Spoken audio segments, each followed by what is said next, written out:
الحمد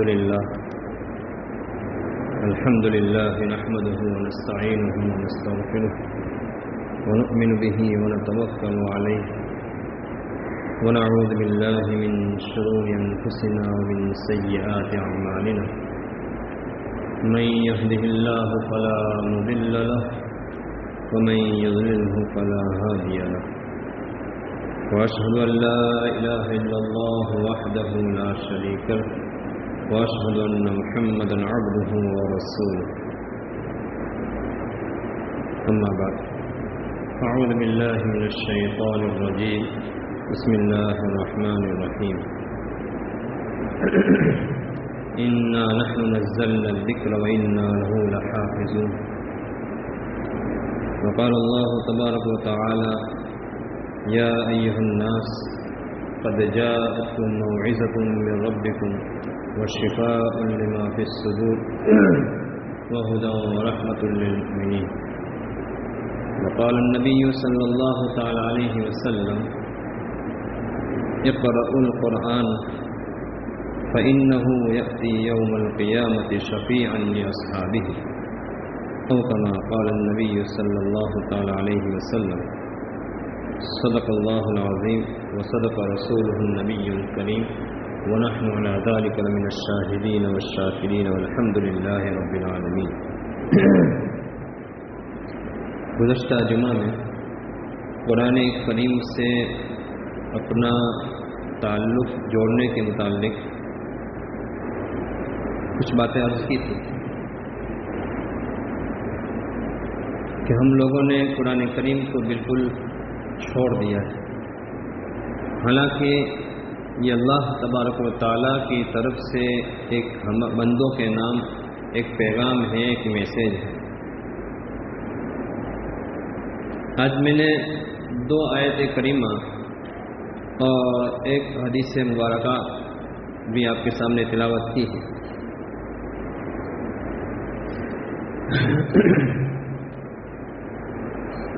حدیث مبارکہ میں اللہ کے نبی صلی اللہ تعالی علیہ وسلم فرماتے ہیں اقرأوا القرآن، کہ آپ لوگ قرآن کریم کو پڑھو. اپنی امت سے کہہ رہے ہیں اللہ کے نبی صلی اللہ علیہ وسلم، اب آپ قرآن کریم کو پڑھو. فإنه يأتي يوم القیامہ، یہ قیامت کے دن آئے گا اس حال میں کہ وہ اپنے پڑھنے والے کی سفارش کرے گا. قرآن کریم کی سفارش بہت مضبوط سفارش ہوگی. جس طریقے سے ہمارے حق میں سفارش ہوگی، اسی طریقے سے اگر ہم نے اللہ نہ کرے اس کے حقوق کے اندر کوتاہی کی تو یہ ہمارے خلاف بھی گواہی دے گا. جیسا گزشتہ جمعہ کو میں نے کہا تھا حجت لک او علیک، کہ ہمارے حق میں بھی یہ دلیل بنے گا، حجت بنے گا، اور ہمارے خلاف بھی دلیل بن سکتا ہے. اللہ تبارک تعالیٰ سے دعا کرنی چاہیے کہ اللہ تبارک تعالیٰ ہمارے لیے ہمارے حق میں قرآن کریم کو شفیع بنا لے. اس سے ایک بات یہ بھی معلوم ہوئی کہ ہمیں قرآن کریم کو پڑھتے رہنا چاہیے. ایک حدیث کا پیغام یہی ہے. حضرت شیخ زکریا صاحب رحمۃ اللہ تعالی علیہ فرمایا کرتے تھے کہ جس دل کے اندر قرآن کریم کا کچھ بھی حصہ محفوظ نہیں ہے وہ دل جو ہے ویران گھر کی طرح ہے. فارسی میں ایک کہاوت ہے کھانا خالی راہ دیو میں گرد، کہ خالی گھر ہوتا ہے تو وہاں پر جن اور شیاطین جو ہے قبضہ کر لیا کرتے ہیں. جیسے ہماری زبان میں بعض لوگ کہتے ہیں بھائی یہ جگہ بہت بھاری ہے. یہی ہوتا ہے، جب آدمی وہاں پر نہیں رہتے ہیں تو یہ جن و شیاطین جو ہے وہاں پر اپنا گھر بنا لیا کرتے ہیں. ظاہر ہے کہ اگر ہمارے دل کے اندر قرآن کریم کا کوئی حصہ محفوظ نہیں ہے تو پھر شیطان کا تسلط ہمارے دلوں پر ہوگا.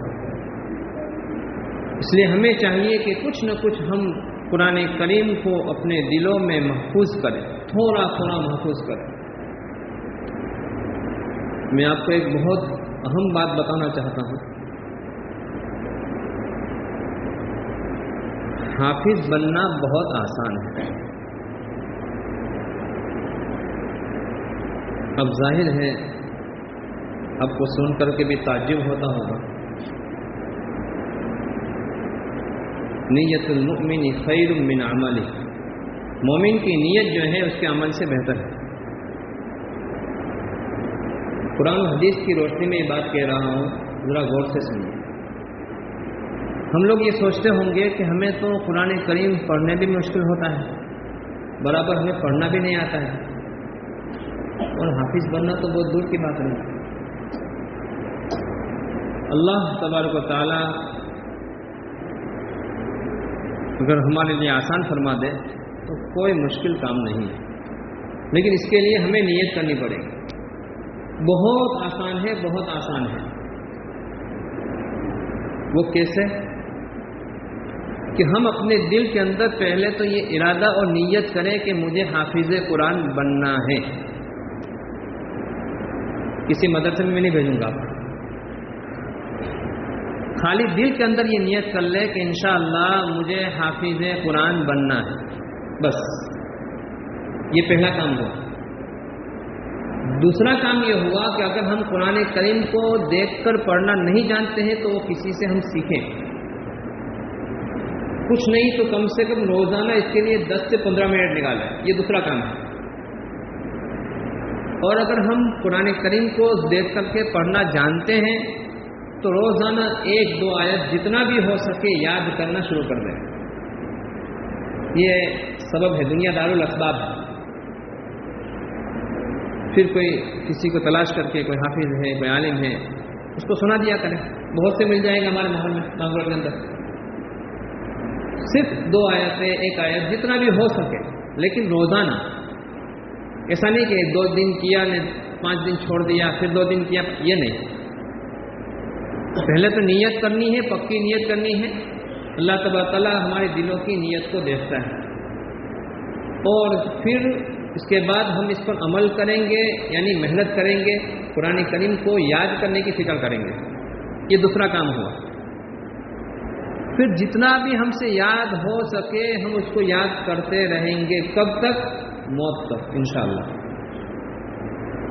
اور یہی طریقہ ہمارا جاری رہا موت تک، اور ہمارا قرآن کریم مکمل نہیں ہوا، پھر بھی اللہ تبارک و تعالی ہمیں کل قیامت کے دن حافظ قرآن کی فہرست میں شامل فرما لیں گے. کیوں؟ اس بندے نے محنت بھی کی، نیت بھی کی، لیکن زندگی اس کی پوری ہو گئی، نہ کر سکا. اپنے بس میں جتنا تھا اس نے کر لیا. اللہ تبارک تعالیٰ اس کو کل قیامت کے دن حافظوں میں شمار فرما لیں گے. ذرا سوچیں کتنا آسان ہے. صرف تھوڑی ہمیں محنت پہلے، سب سے پہلے تو نیت کرنی ہے، اور نیت کے بعد عمل کرنا ہے. دوسری بات، علامہ اقبال رحمۃ اللہ تعالی علیہ بہت بڑے شاعر گزرے. ان کا واقعہ مشہور ہے کہ جب وہ قرآن کریم پڑھتے تھے، ان کے والد صاحب پاس بین سے گزرتے اور پوچھتے کہ اقبال کیا پڑھ رہے ہیں؟ تو فرماتے میں قرآن کریم پڑھ رہا ہوں.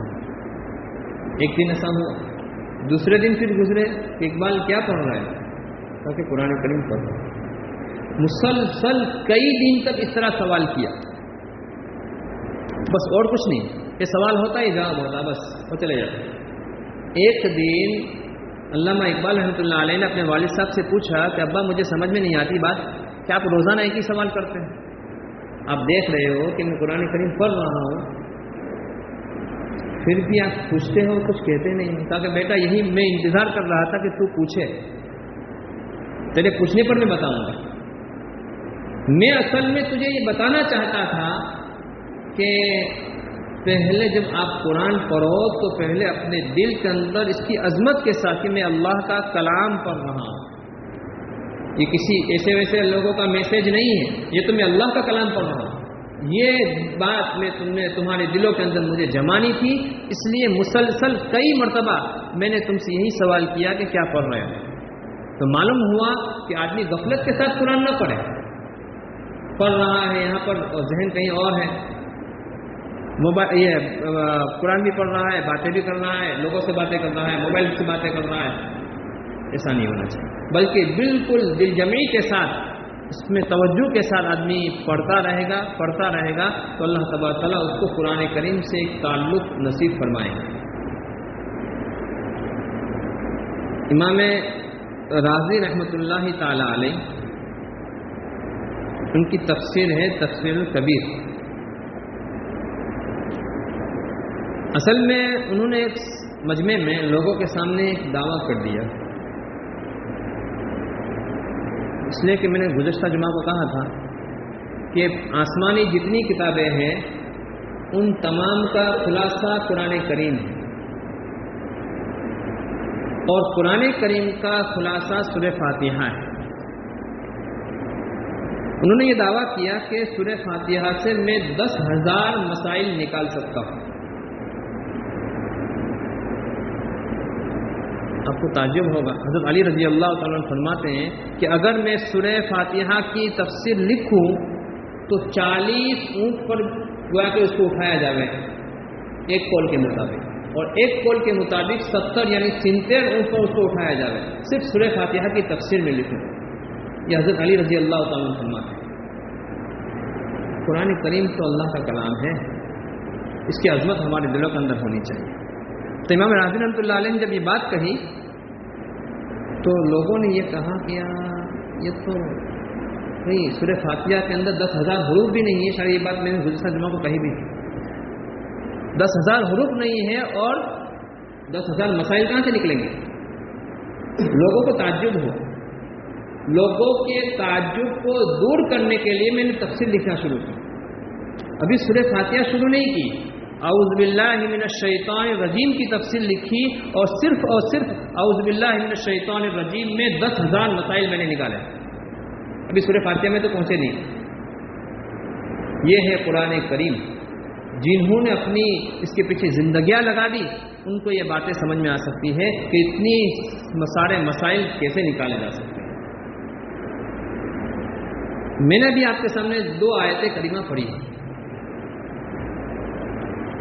ایک آیت کریمہ تو گزشتہ جمعہ کو میں نے پڑھی تھی، انا نحن نزلنا الذکر وانا لہ لحافظون،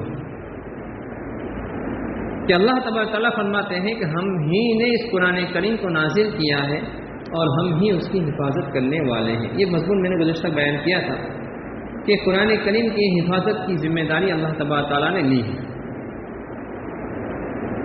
مامون کے زمانے کا ایک واقعہ ہے کہ ان کے زمانے میں لوگ علمی بحثیں کیا کرتے تھے، علماء جمع ہوتے تھے، اور اس بحث کے اندر ہر ایک کو آنے کی اجازت ہوتی تھی۔ تو یہود کا ایک بہت بڑا عالم اس بحث کے اندر شریک ہوا، اور اس نے بہت قرآن کریم کے بارے میں بہت ہی عمدہ باتیں بیان کی۔ مجلس کے ختم ہونے پر مامون نے ان کو بلایا اور پوچھا کہ آپ تو شاید یہودی معلوم ہوتے ہیں۔ اس نے کہا کہ جی ہاں۔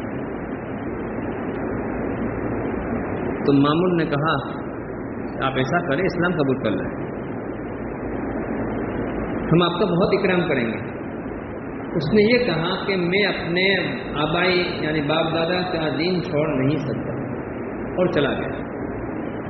1 سال گزرنے کے بعد دوبارہ اس مجلس کے اندر اپنا حلیہ، اپنا لباس پورا بدل کر کے آیا، تو پھر دوبارہ اس بحث و مباحثہ جو ہوتا تھا اس کے اندر شریک ہوا۔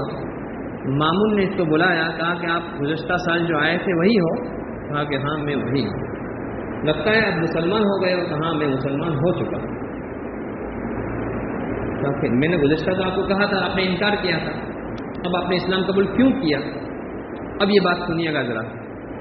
تو انہوں نے یہ کہا کہ میں آپ کے پاس سے جب گیا ہوں تو میں قرآن کریم کو میں نے اپنے ہاتھوں سے بہترین انداز میں لکھا، قرآن کریم ہی کو نہیں، تورات کو، انجیل کو، زبور کو اور قرآن کریم کو، ہر ایک کے 3 نسخے، 3 گویا کے جلدیں میں نے نسخے میں نے اس کو لکھے، اور بہترین انداز میں لکھنا جانتا تھا، اور میں نے ہر اس میں کچھ اپنی طرف سے تبدیلی کر دی، تورات میں بھی کی، قرآن میں بھی کی، انجیل میں بھی کی، زبور میں بھی کی، ہر ایک میں کچھ نہ کچھ تبدیلی اپنی طرف سے میں نے کر دی، اور بالکل خوبصورت انداز میں نے لکھ کر کے یہودیوں کا تھا تو تورات تھی تو یہودیوں کو پہنچائی، انہوں نے لے لیا، قبول کر لیا، انعام بھی دیا کہ ہاں بہت بہترین انداز میں آپ نے لکھا ہے اس کو، خوش ہو گئے۔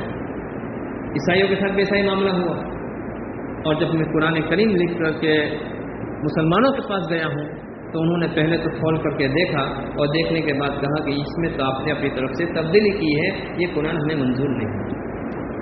بس اسی بات پر میں مسلمان ہو گیا، اسی بات پر میں نے سمجھ لیا کہ قرآن کریم کی حفاظت کی ذمہ داری اللہ نے لی ہے، اس میں کوئی تبدیلی نہیں کر سکتا، کوئی ترمیم اور تبدیلی اس کے اندر ہو ہی نہیں سکتی۔